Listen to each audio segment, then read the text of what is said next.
What's been going on in your world? Oh God, too much as always. Right now, helping out my dad who lives near me. He swerved his car to miss somebody that was texting, and his big black Escalade, he went over and went down. They think it was almost 65 to 70 foot ravine off the side of the road. We don't know. Jeez. We don't know how he's alive. He's got a pacemaker. Good thing he's in an Escalade. Thank God, they said, but it's totaled. His knees are messed up. He broke his sternum. His back is all messed up. His Ooh. whole right arm was gouged out. It was terrible. So we were slowly getting that organized because it just happened a few weeks ago. I was been in the hospitals and the doctors and my stepdad, he has a golf ball size kidney stone and he Oh, wasn't feeling good. Long story short, we got him to the emergency room, and the whole right kidney was basically dying. It was all black. I have been on the phone every day with nurses, with doctors, with wound care. My parents are getting older. Yay! But we're grateful. It's not terrible diagnosis. It's just a lot of challenges, but they're healthy in the sense of their mind is clear, they're eating, they're alive. It's not like a death sentence.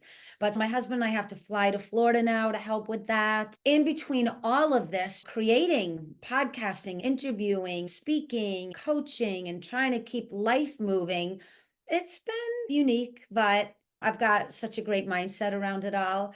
I'm in gratitude all the time. When I start to slip a little, I remind myself of how fortunate and blessed I really am. People sometimes are like, how do you do that? How do you maintain that? It's the truth. I choose to be fabulous. I choose positivity. I choose to not sit in a challenge too long.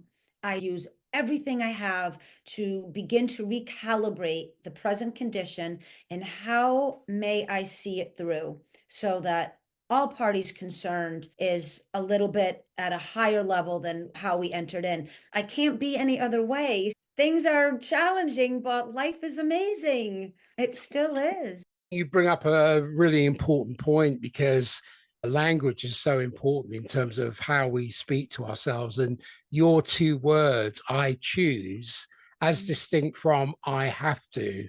Yeah. When you say I choose, as distinct from I have to, you're in the driver's seat. You're steering things in the way that you need to steer them. That's a really important distinction because many people always think that I have to do this, I have to take care of them, I have to do this, but you choose. That's one of the most powerful things we're given is the gift of choice. Yes. Even in the worst of conditions, you still have the power of thought to begin to shift something. There's some of us that were born into environments that you and I can't even imagine the struggle. My husband and I are watching a show on TV right now, and I'm like, oh my God, I love our life. I love our home. I have a blanket on me. I have a couch to sit in. We just had a nice dinner, like the simplest things.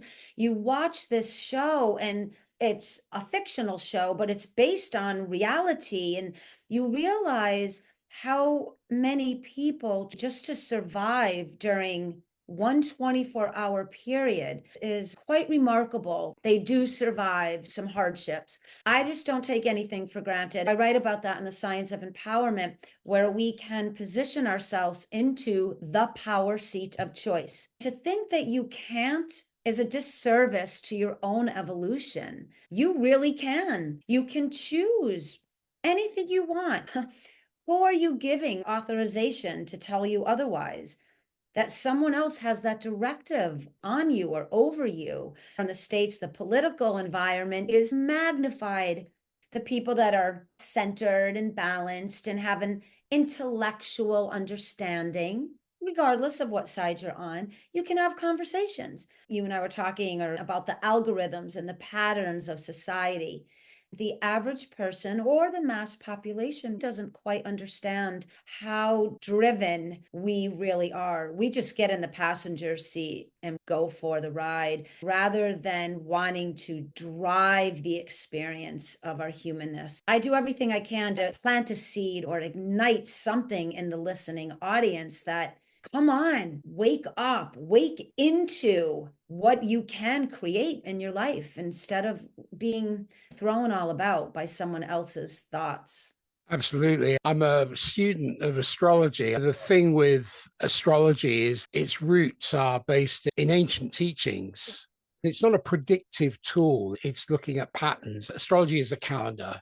If we can understand that it has the ability to manifest certain energies in life, that power is reflected in the positions and aspects of various celestial bodies, particularly in relation to the Sun, Mars, Pluto, and Saturn, amongst many others. We look at our sun, that is the core, that represents the core self. Without the sun, we wouldn't be here. The representation is the core self, the ego, the life force. It's the center of the solar system. By extension, it's the center of anybody's chart. But it indicates where an individual draws their sense of purpose, confidence, and personal power. The sun is linked to self-esteem and the conscious mind. A well-aspected sun can signify a strong sense of self and personal power, while a poorly aspected sun might indicate struggles of self-confidence and integrity. What I'm looking at in this 21st century, there is so much going on, but you can track it in terms of astrological influences. We can even look at things like Jungian archetypes. Carl Jung's concept of archetypes closely aligns with planetary symbols in astrology. As an example, Mars can be seen as the archetype of the warrior, which represents the assertive, action-oriented side of the psyche. Pluto might be linked to the shadow, dealing with the unconscious and transformative power. If we look at it from a neurological lens, you can look at the limbic system, which governs your emotions and drives. That might be metaphorically associated with Mars, while the prefrontal cortex, as responsible for planning and self-control, can be seen as Saturnian in nature. So there are all these different aspects that are going on. If we look at power structures, you're talking about the political tensions that are going on in America. There's a lot of political tensions going on here as well. Why is this happening? What is the patterning that is going on? When I was looking at the charts, I recognized Pluto entered into Capricorn in 2008. It began its transition into Aquarius in March 2023. It's got its retrograde back into Capricorn. So there's an INpower manifestation that's going on, which is a reassessment of authority and discipline that is happening, because Capricorn represents authority, discipline, established structures, government, policies. As Pluto retrogrades into Capricorn, societies are going to undergo a period of intense reflection and restructuring regarding how power and authority are managed. You were talking about INpower and empower in our emails, and I thought, wow, that is incredible, because INpower during this phase involves confronting our shadow, the aspects of ambition and control and discipline. People may experience a deep need to reclaim their personal authority and their sovereignty and break free from oppressive structures or redefine their relationship with power. I love this. I've got so much. I was just listening to a talk this morning. As I said, we were like, what should we talk about? And I had said to you, let's just start talking, because these are our conversations that we have. When we choose not to educate ourselves in our past history, we really do lose that exploration into an internal powered life, because we aren't well versed in, for example, so many of our ancestors understood planetary empowerment. They knew the power of the stars, the galaxies. They understood there was a force behind creation that also had impact on how we were living down on this planet. I think what we miss, the average person, because we get so caught up, right? And again, outside influence, outside directives. How many of us actually look up at the sky anymore, the night sky, and ask, What are those stars? What is that cluster over there? I maybe did a science project when I was 10 on the solar system. When is the last time I truly thought about our galaxy, our solar system, our planets? Why are they there? Why they are in that order? What do you mean the Mayan, the Anunnaki, the Sumerian, the Egyptians, all these civilizations, and why did they have such a connection to the skies? This isn't like we're talking about astrology and any of it being a spiritual teaching. This is power in the planets. This is the sun giving life force to the little blue jewel that floats around, right? So for people listening that are like, I don't know anything about astrology, or they poo astrology away, this is the beauty of podcasts and conversations in tuning into a higher level thought process. Wow, I've never thought about how Pluto maybe could represent shadow and being retrograde in Capricorn. What does all that mean? Let me Google it. Let me hit AI. Let me do something to activate a new perspective on how we are all connected. My belief encoded in our DNA, right? We are made up of elements of what is up and out there. We have similar makeup to material that is floating around us, and everything holds an energy. How cool would it be for someone listening to start to look into astrology and what the planets mean? As you said, moving it back into a very well-known mindset, brilliant human, and how he even understood that there's connection. And yes, I think in our political environment, it's always going to be challenging, right? Because there's authority and there's people that have to adhere to that authority. There's those of us that know that isn't really the way it's supposed to be. I was also listening to this conversation between these two gentlemen. They happen to be African American, and they were talking about the enslavement. I loved the way they did this. Government gives you something just a little bit better than what you have.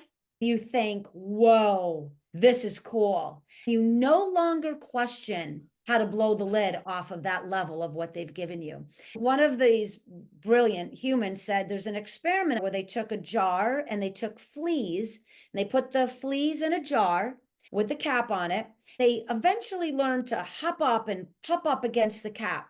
All right, kept doing it. They took the top off. They would only go to the height of the jar, but not ever question, there's nothing holding me back. It's such a simplistic example of who we are. We have a lid on every aspect of our potential.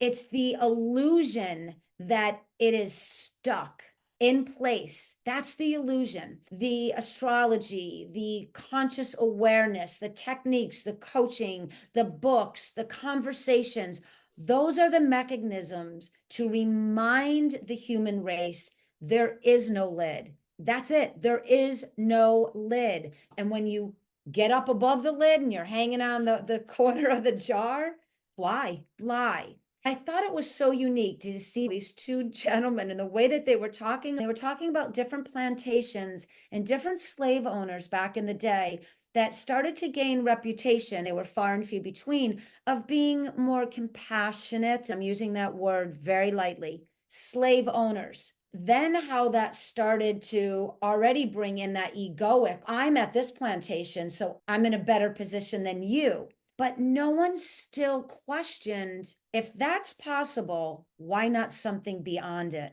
It's why we have leadership in the world that really ignites an awareness beyond the present condition. I wrote about that in the book. Regardless of the present condition, you got to think past it. You've got to use that imagination and the human potential to move past that limited mindset, that limited acceptance that this is all it can be. What is better than what I have is only because they're a little bit more special than me. That's not true. They just tapped into a current of possibility, of manifestation, and there they go. But I think it's amazing to look at it. We're stuck on the planet via gravity, but not really. Yes, physicality calls for gravity, but the mind doesn't. The mind doesn't know gravity. It's contained at the moment because that's where we are in our development. But the mind can go places that physicality has yet to be. Learning what that bridge looks like is where we're going to activate personal evolution and collective elevation. This is why you and I get together and talk. It comes down to personal responsibility and mastery. I feel there's going to be a very strong emphasis on personal responsibility and the mastery of one's life. It goes back to the Temple of Delphi, know thyself. This might manifest as a drive to solidify one's foundations, whether it's in career, personal development, or societal contributions. There's going to be a compulsion to confront our past decisions. This is the conversation about slavery and how to reestablish boundaries and set new goals, or I prefer to use the word promises, rooted in a discipline and a long-term vision, because the INpower manifestation is there's going to be the dismantling or transformation of outdated institutions, governments, and power structures. What are the implications for that in daily life? How is that going to manifest? I think it's going to manifest as a push for reform. There's going to be a collective energy focused on creating more resilient and transparent systems. During this period, it's going to involve supporting others in navigating these shifts, helping communities adapt, and fostering new forms of collective governance. Because the long-term impact, and I think a lot about legacy, is to lay the groundwork for legacies that empower future generations or those yet to come. Can we involve institutional reforms and innovations in governance, a renewed focus on sustainability, long-term planning? Can we empower individuals and each other through technology? Because I don't think technology is a bad thing. It's just how we use it. New forms of social organization, and could lead to democratization of power, where access to information and technology shapes but also enhances personal agency. That shift has got to move from the kiss up, kick down hierarchical power to networked, decentralized systems. It's about collective empowerment. How do we feel a stronger connection to global issues? Not that I'm here in my house in England and that's all just happening over there. How do we start to engender collective consciousness and marshal in the cognitive shift towards more inclusive, progressive thinking with a focus on social justice, equality, and shared resources? This challenge is going to transform our societal structures. I don't know how yet, but it's going to be profound. I think the breakdown of traditional institutions, and I'm seeing this at the moment, no, it doesn't happen overnight. It just doesn't. But there's going to be a new emergence or the emergence of new forms of governance, such as decentralized community-led initiatives or digital democracies. This involves helping shape and support these new structures where we can have cooperation, collaboration, and ensure that these advancements, these technological advancements, benefit the collective. This age, what's called the Aquarian age, that's synonymous with technological evolutions. So we're seeing major breakthroughs now in AI, biotechnology, digital infrastructure. These advancements will reshape how power is distributed and how society functions.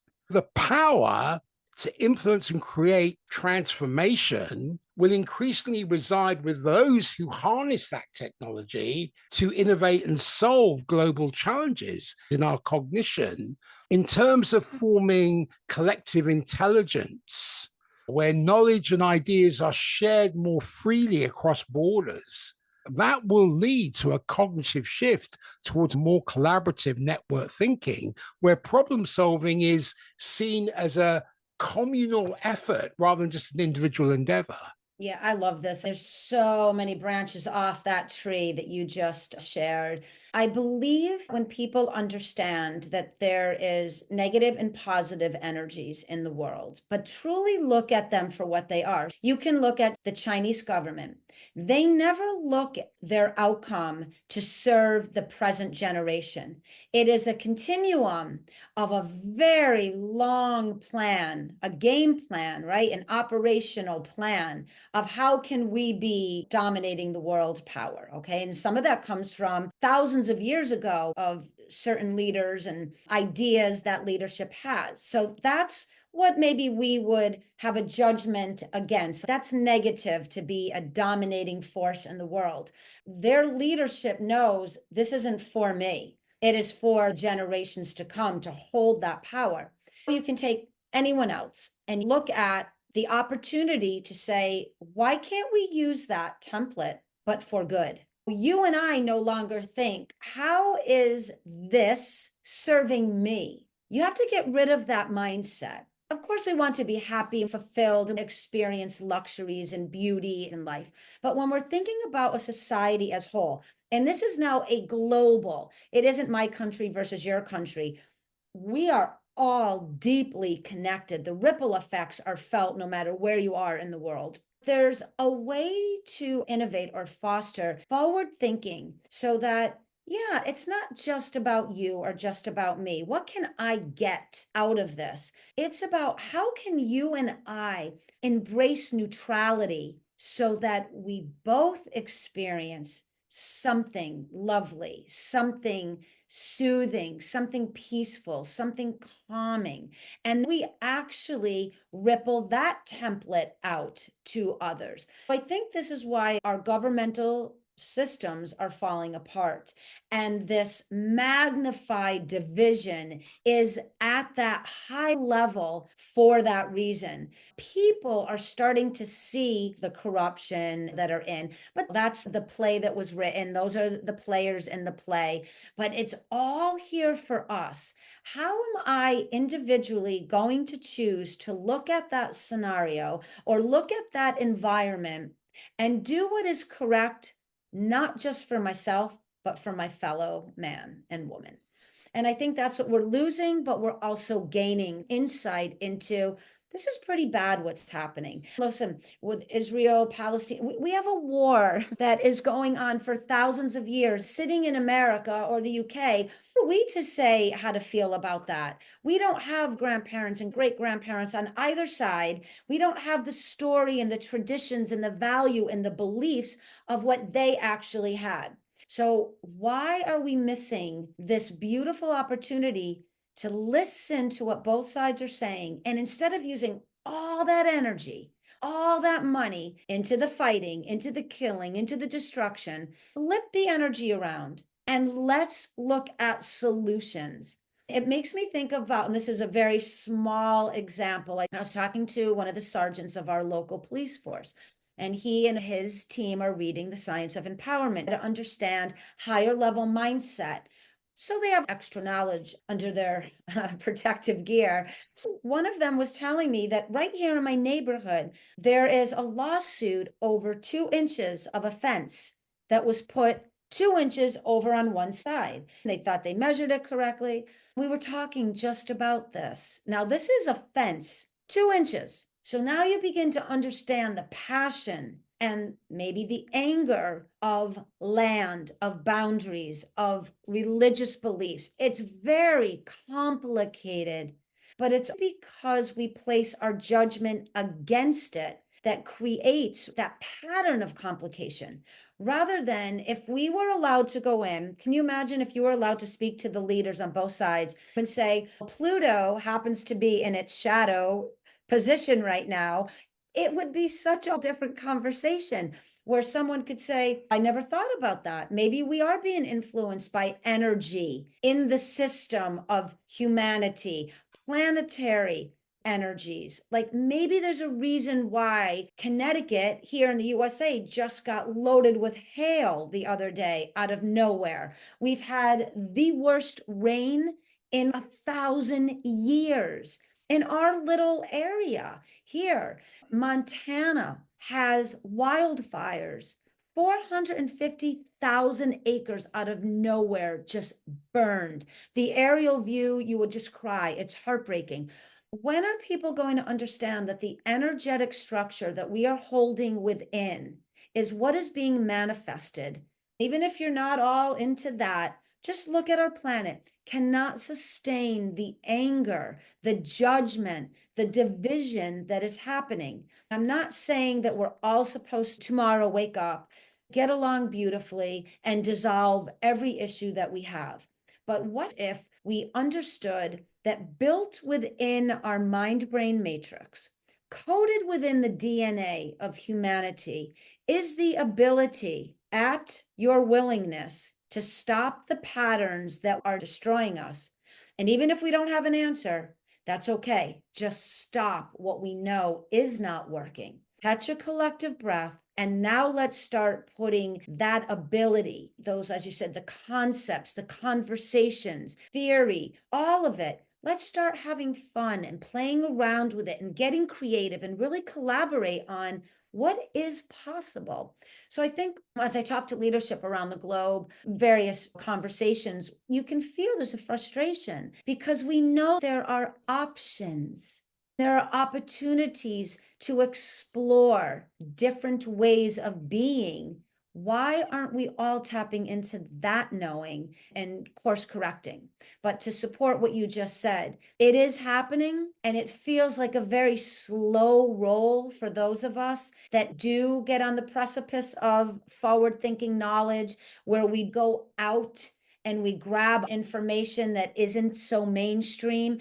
We expand our perspective on possibility. So we know that, okay, maybe that won't work, but let's at least converse and see what we can garner out of that conversation. When you try to have those styles of conversation with people that have the lid on the jar, you're trying to just find a way to break the glass for everybody.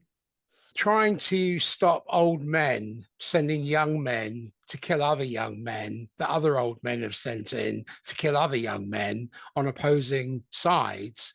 It's so outdated, but it fulfills an economic imperative because it makes money at the end of the day. Part of what you're talking about is the increased individualism within collectivism. Aquarius values the collective, but also celebrates individuality. Pluto's influence may encourage people to express their uniqueness while also contributing to collective goals. This can lead to a society eventually where personal freedom and collective responsibility coexist more harmoniously, and that shift towards decentralization and collaboration to cut down power structures of Capricorn will give way to more horizontal, decentralized forms of organization in both personal and professional realms. That's where I see the shift towards collaborative, non-hierarchical approaches with an emphasis on equality and shared power. When you look at Pluto in Aquarius, that will revolutionize governance. It will move it away from traditional nation states and towards more flexible, adaptable systems. That might include experiments in direct democracy or cooperative networks that transcend national boundaries. If that focus is on globalization and humanitarianism, where the Aquarian age emphasizes more of the global community, we expect an increase in global initiatives aimed at addressing issues like inequality and human rights. Societal structures may evolve to better support humanitarian efforts, but with a focus on sustainability and the well-being of all. I'm not saying, hey, you know what, we're all going to get around the digital campfire and sing Kumbaya. No, I don't think it's going to be like that. But as this energy of Aquarius grows, there's going to be a shift towards a much more holistic, integrative worldview that values interconnectedness and innovation. And that will lead to a greater appreciation for alternative perspectives, cultures, and ways of life, which will help to foster a more inclusive global society, we all like our frame with all our post-it notes on it and what we're expected to do. But we need to step through the frame and look at the shadow aspect of things. Aquarius is very forward-looking. It's associated with looking through the frame. It's the unknown. It's the future. And that period, when it comes, and it will come, it will encourage a collective embrace of uncertainty and a willingness to explore new possibilities, which will drive more progress in science, in technology, in spirituality. As Pluto transitions from Capricorn to Aquarius, we're on the brink of profound changes that will redefine power on both individual and collective levels. The shift will be from the puritanical or the excessively rigid hierarchical power structures of the past to a more decentralized, innovative, and collaborative approach to power, which is the Aquarian age. This transformation will shape not only societal structures and governance, but also how we think and behave and view the world. It will involve embracing personal responsibility, innovation, and self-mastery, while INpower is really about fostering collective growth and supporting new societal paradigms and ensuring the technological and social advancements benefit the global community. So as we move deeper into the 21st century, these astrological shifts or these energy shifts will usher in an era of unprecedented transformation where the power dynamics of the past give way to a more equitable and connected world. Yeah, I love this. So beautifully expressed. And again, it's still for me, and it will always, as you said, this personal accountability. You have to look at, why am I here? What is my purpose? Do I think this is random? And if it is random, why do I have passions for or against something? There's something in me that's driving an awareness towards one thing or another. And then, of course, there's some middle ground there. This is what I love about the J3 equals E. When you look at awareness, what am I willing to do? Where's my accountability in it? Critical thinking. This is where we take that emotional charge out and neutralize those energies. Then we move into the fifth principle, energy, right? Negative, positive, neutral. When we really learn that neutrality is such a powerful force, it is this opportunity to reflect back into ourselves, the questioning, the observation. Why am I feeling this way in this particular experience? And how can I take personal responsibility, be accountable to the outcome that is shared for the betterment? And can you imagine if we taught children from nursery school, even in the lower grades, that concept? When you come in every day, you don't think about yourself. You get to choose somebody. You could do it on a daily basis, a weekly basis, a semester, a month, it doesn't matter. You have an accountability person, and you teach these little ones what's important: sharing lunch, sharing toys, helping each other out. If a friend is scared to go up and talk, you go up with them, offer support. You teach young humans that the mindset is unlimited. When you direct that power of energetic force into love, friendship, shared, right, outcomes, now you become a leader, and you're both doing it and learning this reflective mechanism. When I am kind to you and you are kind to me, the world is magic. Now we understand that there's all these outside influences. I may be a really great kid. My parents haven't gotten their act together. They're fighting at home. I come in school, I'm a little disrupted from that. So now we have in place an area where kids have a moment to go in. They check in with a really cool, like this new kind of teacher. How you doing today? How are you feeling? Where are you feeling it? I want to remind you, you get to choose negative, positive, or neutral.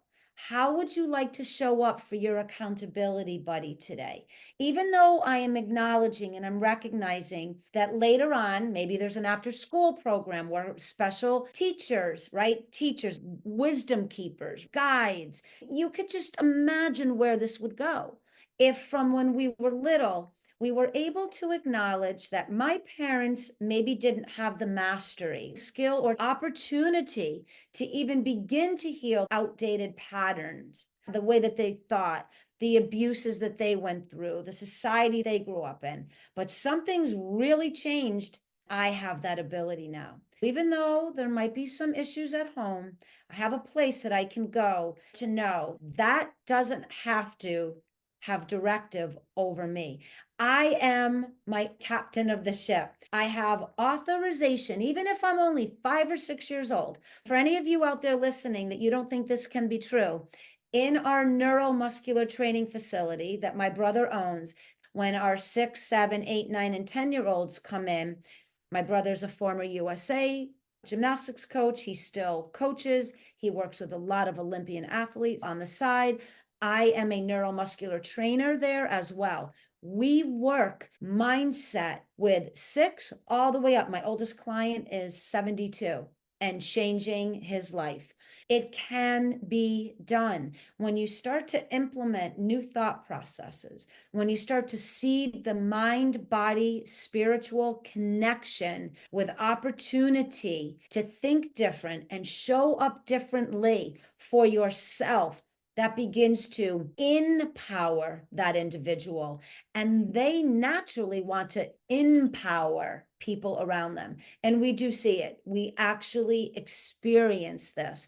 This is what I love about the science of empowerment. It's not just a book. I'm not just a coach. I don't talk about maybes in some far off thought process. We practice this thought energy, what is now really becoming known as this living energy formula, that transformation is our birthright, that evolution is our birthright, that collective elevation is the right of humanity to feel, share, and exchange the higher level of what we really are capable of. And I think when individuals start to tune into that and realize, why am I mad at you? I don't even know you. Why am I saying things against you for your individual thinking process? No, I may not align with it, but you think how you want to think. You vote how you want to vote. You go to your local schools. You fight for what you think is right. You align with a conversation that might help shift the narrative, that might help elevate the kind of common pattern that we've been in. I know people out here in the USA with Trump, that was the moment we understood the energy was flowing in him, right? That survival instinct came in. We've known Mother Teresa was a big proponent of this. When we fight against things, we are feeding the beast with an energy of aggression. There's a time and place if we're protecting our elderly, our little ones, or just a fellow person that fell off a curb and there's ongoing traffic. Of course, there's energy that needs to be put forth in those moments. We're talking about the fundamental shifts when we look at our outer world, our ancestral history, and our present condition. All 3 components have a very beautiful and very empowering opportunity for those of us that choose to be empowered, IN. And then those 2 mechanisms can really start to forge, I think, something of great transformation. I believe our lifetime, we are doing our very best to spark and ignite conversations around what can be possible. I have 2 daughters, they're very different. I can already see that generation and how one is moved with the current of, we'll say, collective directive. One of them, no, you cannot tell her. She will tell you, I'm a child of the creation, the force. There's more happening than just what's here. This kind of pettiness, right? The nuance of this continuity of aggression and anger. And I love when you just said, why are men sending young men to fight one another? There's so many soldiers. I don't know how many, but we have quite a few family members in the armed services. And they will say, my father's an ex-Marine. They would be side by side and they would protect one another, but they realize, why are we doing this? You and me don't have the problem. It's these powers up here that are creating this, and we're just throwing in the muck. And you have to fight to survive because you don't want to die, but you don't want to kill someone either. It benefits us as individuals to always look at both sides. Right now we have the political arena, the academic environment, etc. Look at it, do your best to add something of value and of transformational purpose.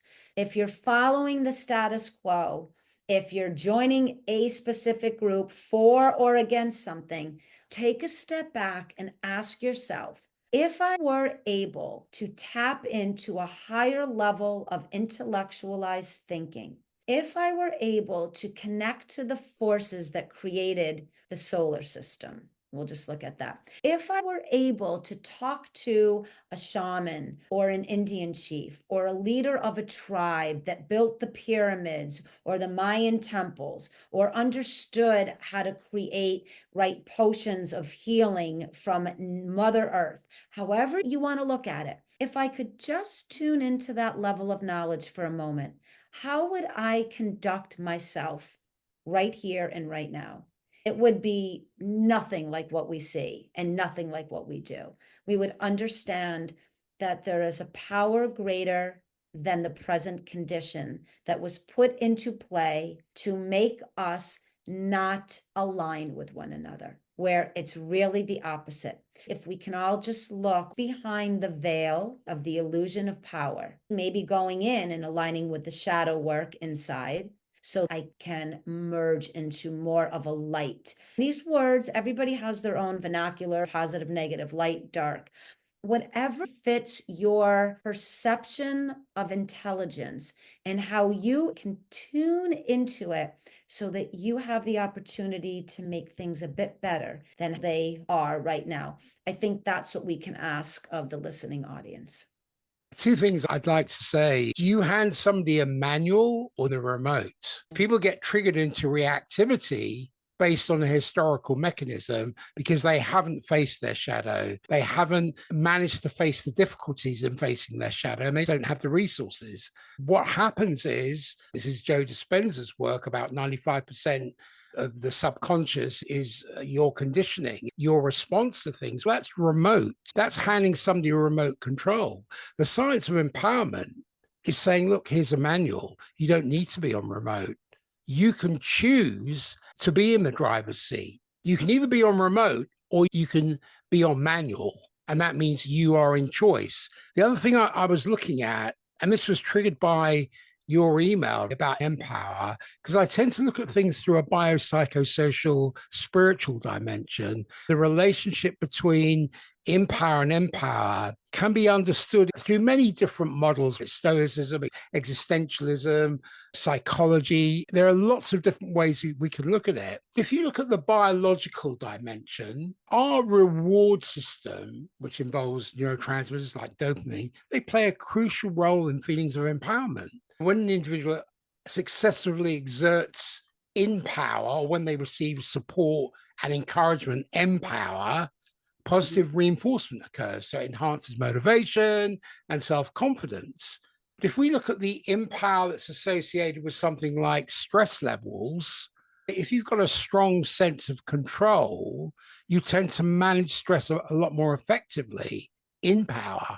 But empower, you can provide social support and reduce environmental stresses, which can also help to regulate the biological stress response.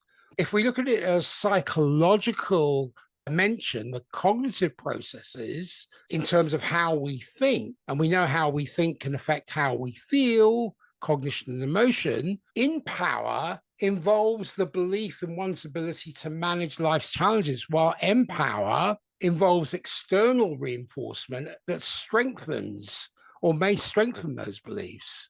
emotional regulation, INpower can help to contribute to better emotional regulation because it allows you to handle setbacks without significant distress, whereas the Empower helps you to create a supportive environment. It reduces the likelihood of overwhelming emotions and can foster resilience. Now, in the social dimension of all of this, Empower can be deeply rooted in the quality of our social interactions because we know supportive relationships provide validation, encouragement, resources, and those are essential for us as human beings to feel empowered.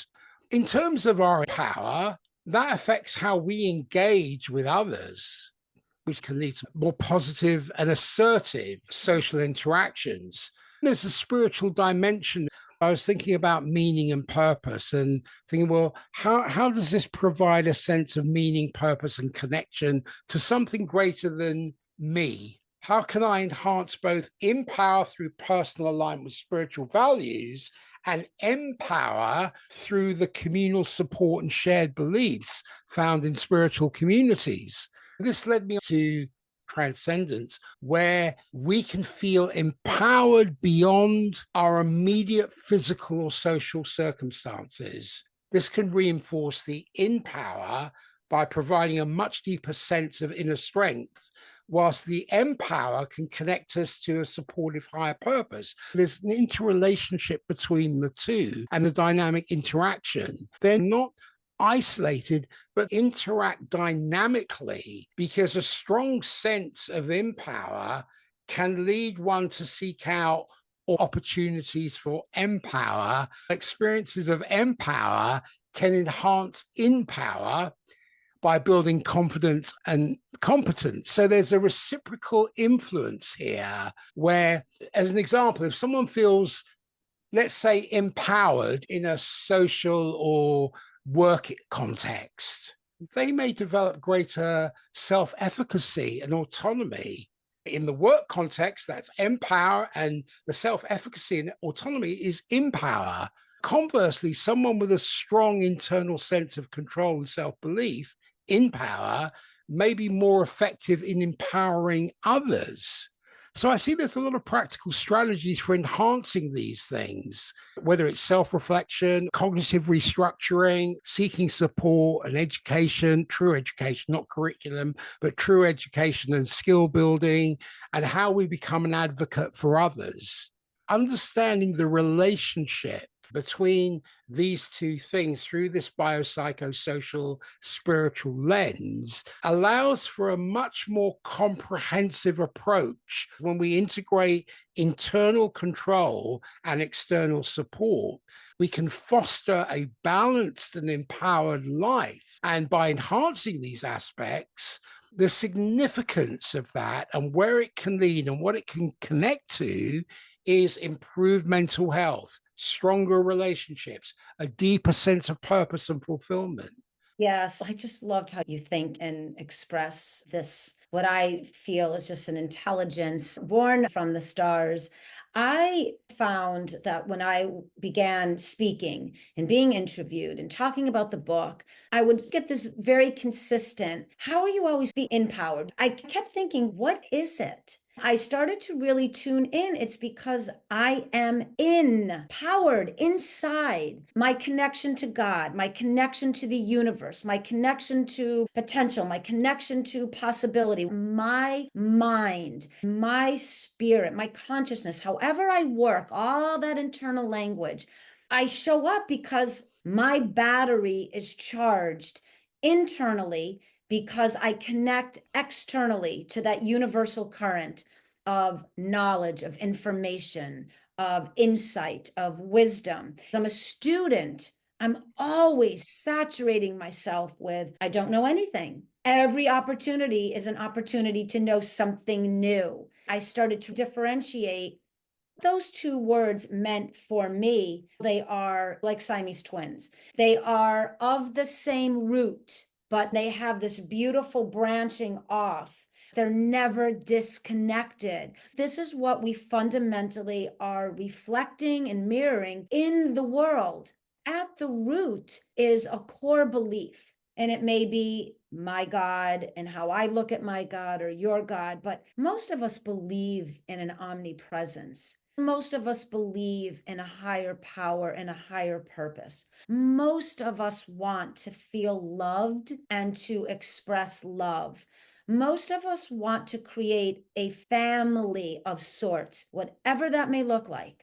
We want to know that we have a community, a place that if the tree falls down on my house, my neighbor has me over and sets up their guest room and gives me dinner while the insurance is being taken care of. All of these life experiences, we all pretty much feel the same about them. We see someone suffering in the streets. What do we want to do? Get them water and a meal and maybe give them a little money. Don't worry about if they go to buy the bottle of wine at the store. Okay, that's not what it's about. We know that it's in our nature to want to protect and create love, safety, and peace. This common sense of we're all going to be okay because we've got each other's back. But truly, the only way to know that is to have a relationship with self. That true self, that is where the shadow work, right? Falling down the rabbit hole, going into the lion's den. We all have different ways of expressing this. We really know what it feels like. It's one of my favorite scenes in a movie that didn't do well in the box office, but had great impact as people started watching it, was King Arthur. He is dropped off a boat with the mage and left for dead. The old self had to die in order for that new self to emerge. These metaphors are in place within our human understanding for that reason. They're there to remind us that it is not just I who is journeying through. There are so many that have gone before me, and they've not only survived, but they've transcended those journeys, because that personal exploration and discovery into self, the negative and the positive, is why we are in physicality. It's why we were born. It is our opportunity to live to the very depths of degradation, to the heights of God energy. And the human condition is that in-between bridge. When we have that relationship with that, not only that exploration, but then the expression, that is true empowerment and authentically genuine humanness, we get to go and empower others because they can feel that energy. They know in their gut, even if I don't believe everything they are espousing, I know they know it to be true. They took that journey. They understand what it is to become enlightened, to become connected. They can feel what it is to be an unlimited thinking human being. So I think it is so important to work on and focus on the journey of empowerment. That is an individualized creation. This is what the science of empowerment, the beauty and the power written, the written energy of that manual. There's nothing about me in the book. I think I had to do it about an author's page, and one of my very dear friends wrote the foreword. Other than that, it is a book about you. When you read The Science of Empowerment, you realize this is my journey. This is knowledge that will only benefit me when I activate it. And I am the only activated mechanism at play here. I can read all of this written energy, but until it becomes thought energy, till I personalize the experience and it becomes my living energetic expression of my humanness within the condition of humanity, it's just a book. But when I apply it and I become empowered through the written energy, that becomes thought energy that creates this living energy formula, now I get to see that I really do have purpose in place here. I'm not just a random coincidence in the scheme of my lifetime. I matter, and I matter because you matter, and we matter together. And I think that's what's so important about empowerment and empowering other people. Many people today are in a posture that is the opposite of those things. That manifests as a lack of confidence, self-doubt, a sense of being controlled by external circumstances. In Jungian terms, The disempowerment often arises from the shadow self, the unconscious aspects of our personality that we repress or deny.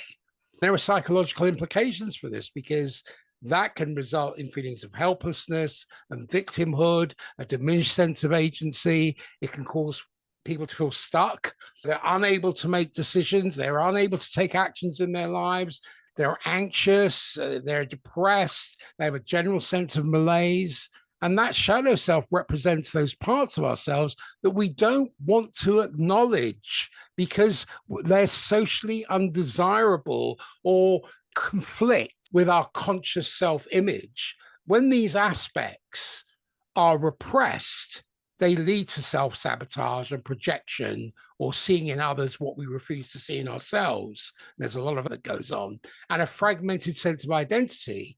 But the everyday life implications of it will manifest as procrastination and indecisiveness and an over-reliance on others for validation and decision-making. That all leads to dis-ease, chronic stress, unable to cope with life's demands. We have to integrate the shadow somehow. Jung's belief was that the path to reclaiming power is through the process of shadow integration, acknowledging and embracing the darker hidden aspects of ourselves. When we do that, we can reclaim the energy tied up in repression and use that energy to enhance our sense of self, to enhance personal power. And yeah, okay, that's going to involve you going into the rough and tumble of your life, confront some fears, accept personal flaws, owning parts of yourselves that you may have been avoiding. That's part of the process.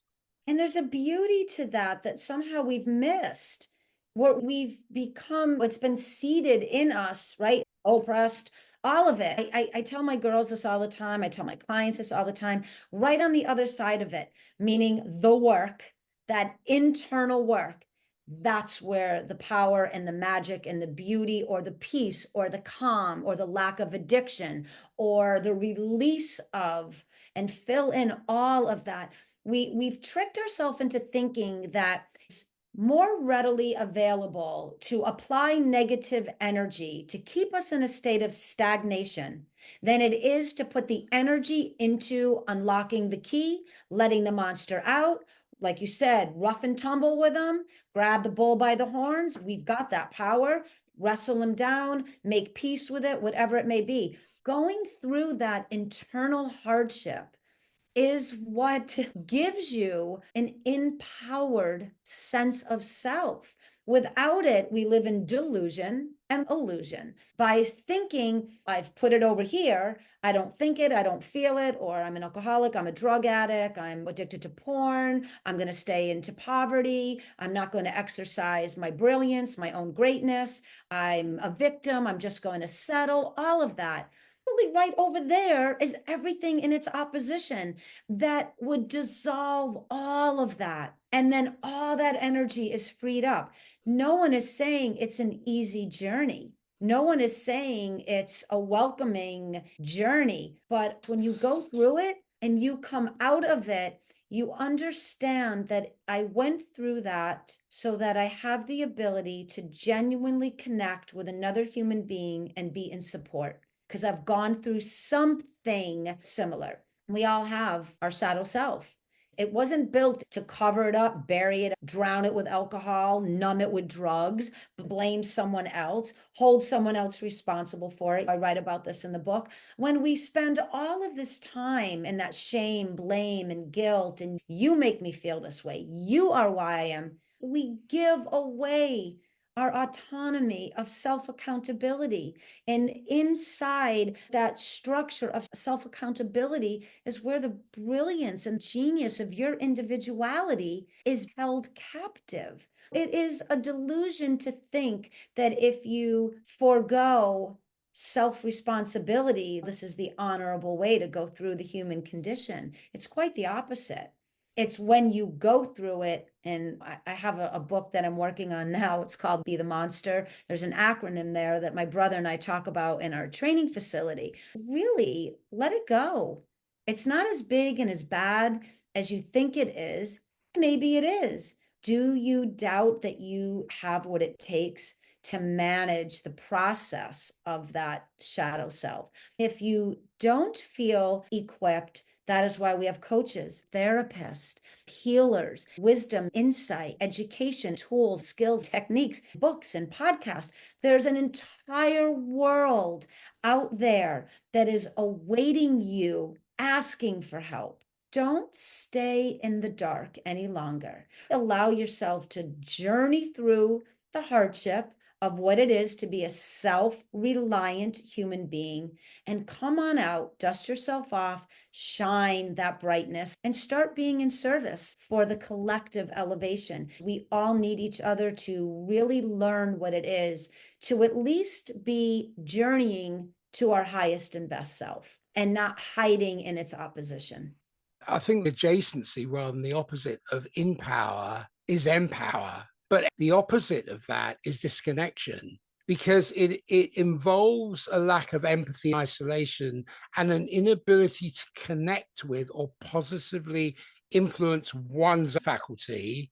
Jung talks about the link here to projection, where, as I mentioned before, individuals project their unconscious fears, desires, or flaws onto others instead of dealing with them internally. And that has psychological implications, because disconnection leads to all those things that you spoke about earlier about drug addiction and alcohol, and applying yourself with whatever you think is a remedial balm. But that leads to loneliness and social isolation and a sense of alienation from others. When we feel disconnected, we become indifferent, we become hostile towards others. We go into blame and avoidance as distinct from truth and responsibility. We seek relationships as burdens as distinct from opportunities for mutual growth. That projection exacerbates this disconnection because it distorts our perception of others. It gives us these blind paradigms.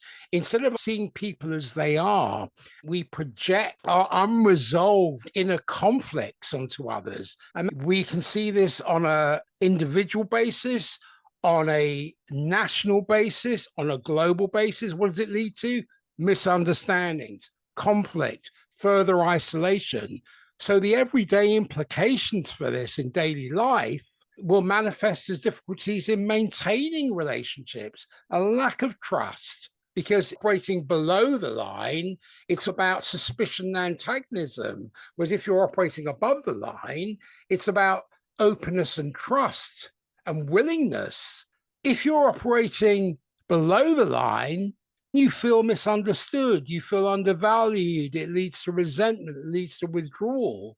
That manifests as constant criticism of others, seeing enemies or faults when there are none, or blaming others for one's own problems. This also leads to toxic relationships, workplace conflicts, and a general sense of dissatisfaction with life. The emphasis here is on the importance of recognizing and withdrawing projections, because when we become aware of how we project our unconscious issues onto others, we can begin to see people and situations much more clearly, which then improves our relationships, improves our sense of connectedness. It helps us develop empathy and work on emotional intelligence that can counteract disconnection, because we can build meaningful relationships, we can engage in community activities, focus on collaborative efforts, and that can all enhance empower and create a much more fulfilling life. But we have to integrate those concepts as a path to wholeness, because if we're going to move from disconnection and disempowerment to INpower, like you say, that involves a journey of self-discovery and self-acceptance. The same amount of energy, and that's what we're missing. Exactly. Create that distortion takes so much energy, but we're so numbed out because we're disconnected. We don't understand that to be an alcoholic, to be a drug addict, to be out of shape, to be an unkind human, all of that takes energy. But for some reason, we saddle up to that very easily because that energy is more readily available to us, because it's magnified everywhere you go, because the mass population hasn't taken self-accountability. We're not looking at the awareness to, I am contributing. So are you, and so are you. Let me be the beginning of that transformation. I'm not going to blame you anymore. I am now going to be accountable, and I am going to be one of those people that contribute a higher level of energy into every interaction. None of this is simple and easy. When we don't know how to do something, it feels awkward. That level of confidence and ease takes practice. Mastery takes time, discipline, desire, willingness. You have to take some of that emotionality out of it. You have to begin to think with critical thinking processes. No one is saying tomorrow, just wake up and be a different person and become something that you're unaccustomed to. We're saying you have the opportunity to be a better version than you are in this moment. To feel that, you need to start thinking that you are capable of becoming someone different from the pattern you've accepted as the personality of who you are today. This is what I think people, and Dr. Joe Dispenza does talk about this too, but even thinking about, right, thoughts are electric, feelings are magnetic. We could think one way, but if we're feeling a different way, we're going to attract what we're feeling. Feelings got a big energy like driver behind it, right? So I can think, I'm going to change this. I'm going to get up and start eating better. I'm going to work out. But we know that feeling, oh, no, you're not. I'm going to just lay in bed. I've always been lazy, my body. We've got to learn, what does a thinking process look like? What does a feeling process look like? How can we bring the two more into coherence? So we start to understand that even though I may be thinking a bit negative, maybe I'm feeling a bit negative, I know that there's something in me that can balance it out, be less distorted, less disconnected. I can begin to empower myself. It's an inside job. It's going to take time. I've got to do research. I've got to educate myself. I've got to practice discipline, but I can do this. I can start to think greater than I feel. That thinking greater than I feel will start to empower the feeling that I don't want to do it. I'm going to do it. Now I'm starting to shorten that gap a little more. The more I do it, let the feelings catch up. Now I start to feel more empowered because I'm not at the mercy of the old pattern. The old patterns, we become these walking algorithms of someone else's thinking processes. Our parents, our grandparents, politics, school, society, it doesn't matter. We become what we see. We become what we think. We become what we feel. Okay, we know that's proven in so much cognitive behavioral science, data, and research. We all can see how this fits in. So now what am I going to do? I'm going to start thinking different. I'm going to allow myself to feel different. I'm going to start looking at the world differently. Why? Because I'm a powered human being and I've got it.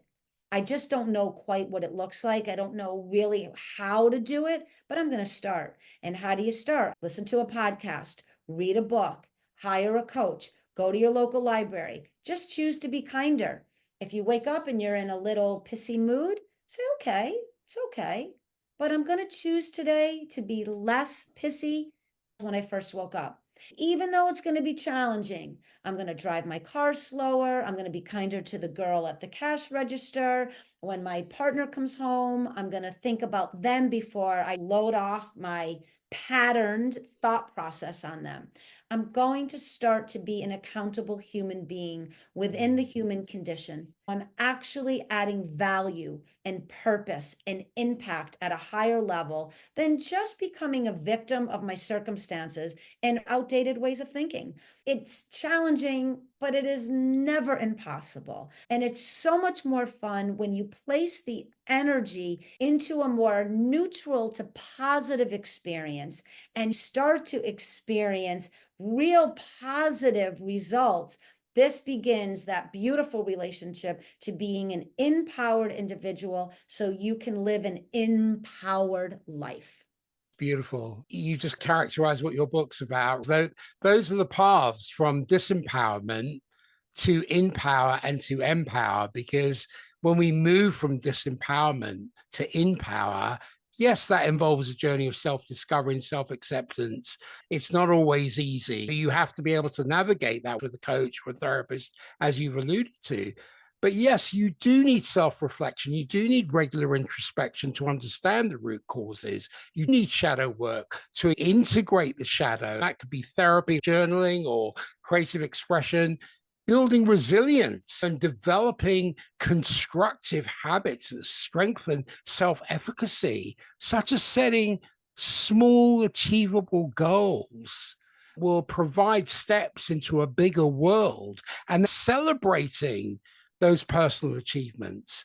What comes to mind, the path from disconnection to empower, to shift from disconnection to empower, means cultivating deeper connections with others and contributing positively to the world. What does that look like? Start with withdrawing your projections. Recognize when you're projecting and working to see situations and people much more objectively. Stop, admit, commit, take a position. Stop, admit what's going on. Once you admit that, you can take a position about it rather than being a victim of ignorance. This is where you start to cultivate empathy, because you engage in intuition and active listening. You put yourself in other people's shoes. You're open to diverse perspectives.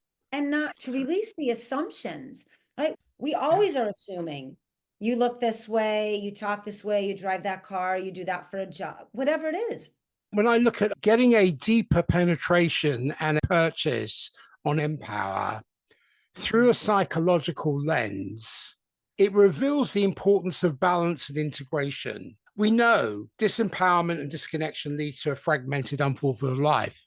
But when we engage in self-awareness, commit, admit, and take a position, we can reclaim our power. If you look at the word reclaim by anagram, it's miracle. If you want to look at coded language, we can reclaim our power and foster meaningful connections with others. And this process not only enhances individual well-being, but it also contributes to healthier and much more supportive communities. And even within family dynamics, we're talking on such a personal scale and we're talking on a global scale, but just again, looking at relationship with self and then to partnership. And if you have children, you look at your neighbors and local business, you can see how important it is to really look at how energy is in everything. And if you just simplify it and say negative, positive, neutral, which energy am I? Is really going to want to say, I'm negative, I'm going to stay here. I'm aware that I'm in a negative state of being at the moment. I also know that I can neutralize this through many different things. I can journal, go to yoga, meditate, take a walk, hug a tree, look at a butterfly, work in your garden. One of my power quotes, excuses are unnecessary. Excuses do nothing but hold you in a state of stagnation. Energy likes to move. It's got thought, feeling, and expression, right? It's got innovation, creativity, imagination. It's energy. So think about now for the listeners, wherever you are, if it's nighttime or morning, go into your evening, neutralizing any negative thinking or negative feeling.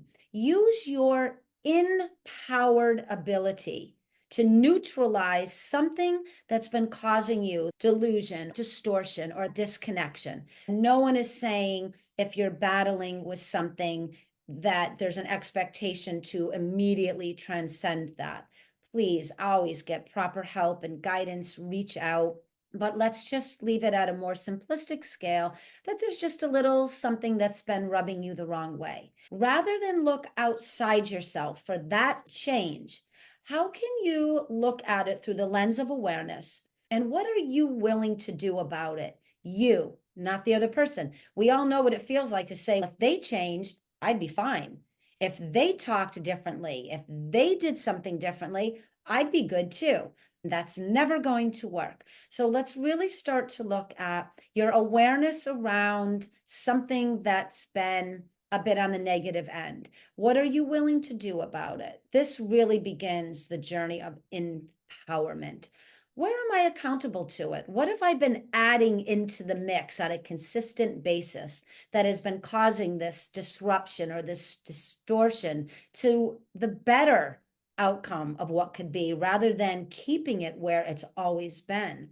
Accountability. I love this principle in the J3 = E formula. When we begin, you talk about self-responsibility, self-accountability. This changes everything. You stop putting energy outside of yourself. You begin to create the journey to an empowered life. I am accountable for how I think, how I feel, how I choose to be in this world, period. Even God himself, if he came down right now, he cannot tell you who to be. He could show you, he could gift you ideas, he could have very positive effect with his presence. You still would have to make the decision of how you're looking at the presence of that energy in front of you. How am I going to now use the presence of the Almighty in front of me? This is the beauty of being in the human body. With this mind-brain matrix, the coherence of all of the alchemy of it and the magic of it is onto self. Critical thinking, fourth principle, you have to be able to master critical thinking. This allows you to honor the emotional part of the human condition without being at its negative directive.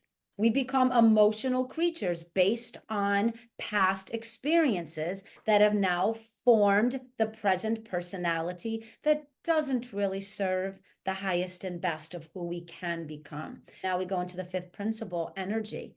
Which one am I? Negative, positive, neutral. So we bring it all right, beautiful, that 360 view. I choose neutrality. It personally has become my superpower since I wrote the book. I use it in almost all interactions.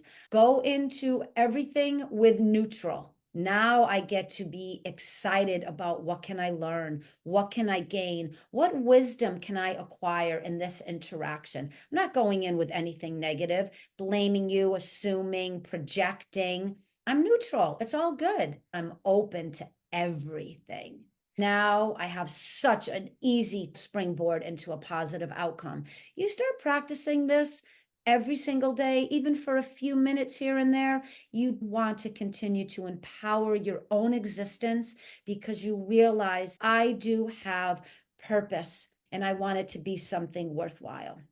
Here's a visual in the positive, negative, and neutral. When you get two people arguing or in conflict, it's the positive and negative. But if you draw a triangle and you put positive and negative at the base and neutral at the top, if you are standing on the neutral vector, you're able to see the positive and the negative. But if you're only on the positive or on the negative, you only see that horizontal line. In terms of the science of empowerment, when you're in that neutral vector, you can see all kinds of things. You step into the halls of perception, which takes time. This is not a one and done, quick fix, instant gratification thing. And for some people, they may not want to go on that journey. That's absolutely fine. But it becomes the capacity for self-governance, authentic living, as well as the act of enabling others to realize their own potential for self-control, authenticity, and freedom. Think what happens, Peter, when you're in that rub with someone. And even if it's the perception or assumption, we see people watch the news, right? Everybody's getting affected by all of this.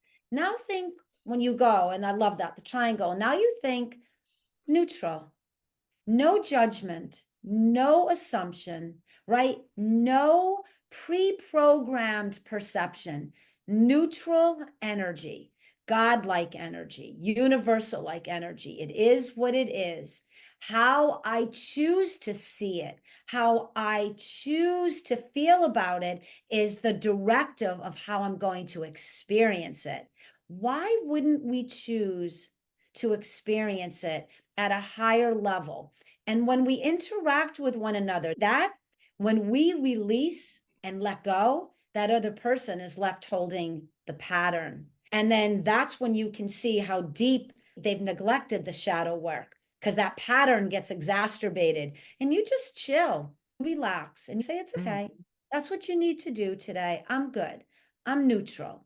You do you. I'm going to hold the space. Maybe we can try this again tomorrow, however it may be. Now, we understand on world stage and wars and when there's nuclear power and all of that, there's a lot more nuance here. But what we're trying to really convey and express is individually, we have the opportunity to journey through the light and the dark to come out to a very neutral position so we can have more positive causation on the collective experiences. We're always going to vacillate in between the dark and the light, the high and the low, the negative and positive. It's why we're here. Even at our very last breath, there will be negative and positive energies at play. There's the release of the physical form and all the memories that come with it. Then there's this very positive possibility of where consciousness and spirit is ascending to.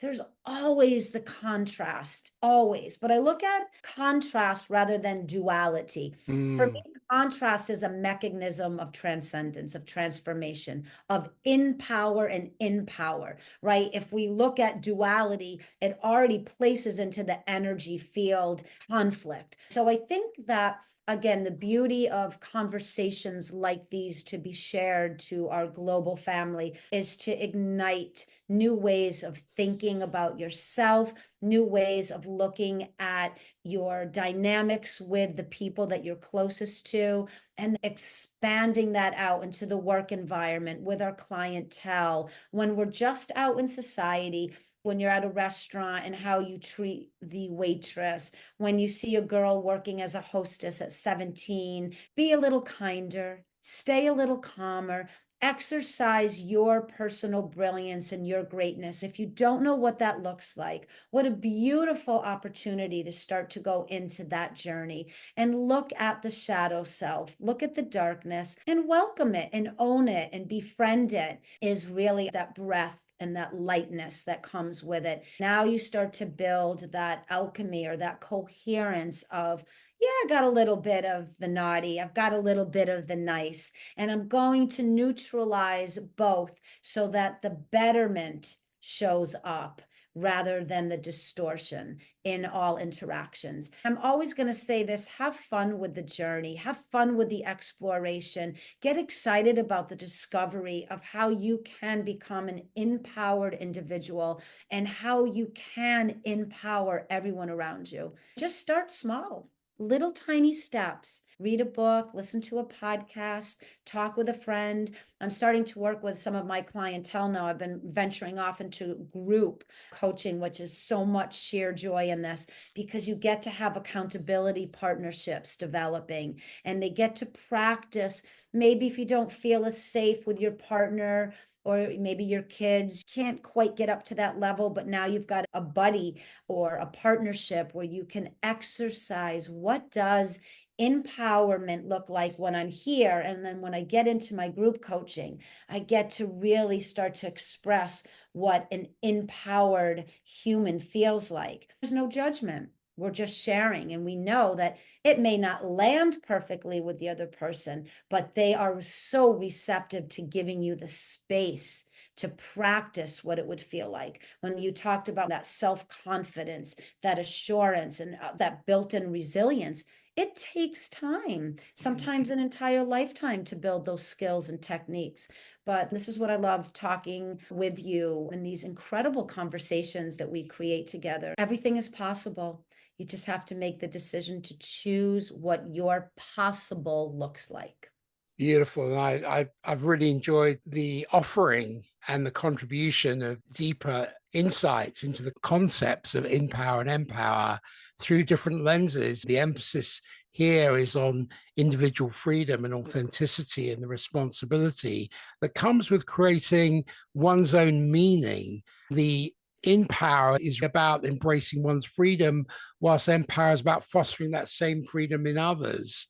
There's the focus on self-control and emotional resilience. This is probably more of a stoic lens, but it's living in accordance with virtue and reason and the internal strength that is derivative from controlling one's own responses and living virtuously, while Empower involves guiding others towards the same tranquility and virtue and wisdom, which they find within themselves. It becomes a living wisdom, not just knowledge. That's for each person to find for themselves. It's not something I can teach.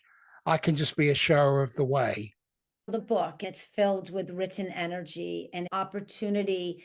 There's a line in there to the effect of, if you've yet to meet that part of you, say hello. Many of us read books that tell us who to become and how to become it. The principles are skills, tools, techniques, simple words, 5 of them, the power seat of choice of which energy you choose to be. That book, as you said, is about you and the remembrance of your beauty and your birthright to live into your full potentiality. It isn't telling you anything, it's reminding you of just how amazing you are and how needed you are, and the gifts that are awaiting. I think their awakening is on the other side, and as we would call that, transcendence, right? It's right there. So don't be afraid of the shadow work. Don't be afraid of those aspects of yourself that are a little less than favorable. They're in place for a reason. They're your greatest teachers. They're incredible mechanisms for your growth. What is sad is if you let them stay still and in place, then you live this delusion that they are in charge, they're in the driver's seat. It's quite the opposite, right? They're just these passengers, like looking at trees or the scenery. They're to remind you of things. Let them stay still. Do something about them. Talk to that part of yourself. Why are you here? Why are you in the shadows? Why are you creating the same scenarios, the same experiences? I keep finding myself in the same kind of relationships. I pick the same kind of partner. Everywhere you go, there you will be. Do you understand that? It's that simple. You cannot ask the universe to reflect back to you something differently than you are offering into it. You are a product of thinking, a product of thought, of how you want to show up, be through your expectations of everybody else. Are you meeting those for yourself? And of course, we don't, right? Because it's easier to go outside of ourselves and ask for something to take care of something within. But that's not how it's set up. However far back we look into our ancient cultures, all the way up to the really high level forward thinking humans and how they're looking to build on different planets and create life outside, and all of what we have going on in this very short span of humanness. It's all in place to remind you, activate your brilliance, engage in your genius abilities, and gift the world with your individualism. And that's how I'm going to end. Well said. Thank you so much, Laura. I've really enjoyed this conversation, and maybe this is a pause continuance and we'll carry on at some point. We always say that, even though life gets a little bit in the way. I'm hoping that till we're a little old and gray, that we're talking about all of this, because I just enjoy you, your mind, the way you think, and your heart, and how you look at everything. It's a joy and an honor to be in connection with you. Thank you for the opportunity, and I can't wait to share it with everybody. When people want to find out more about you, where can they go? You can visit the website, www.thescienceofempowerment.com. The reviews are amazing. It's a top global selling book. It really will help you through new perspectives about who you can become. It really is this beautiful manual of living energy. It will spark life in you that maybe is hiding in the shadows. Even if you don't purchase the book or coach with me or hire me for speaking, the website is loaded with a copious amount of insight and wisdom, and so many people enjoy it. There's a media page, blogs, vlogs, articles. You can just sit back and grow your brain and expand the mind-heart coherence just by visiting the website. But Amazon, the book is out. She's there and people are enjoying it, and it's really helping to transform the mindset of the readership. Grow your mind, expand your heart. You've got something special to offer this world. If the science of empowerment can help you, I am right there along with you. Thank you, Laura. Thank you, Peter.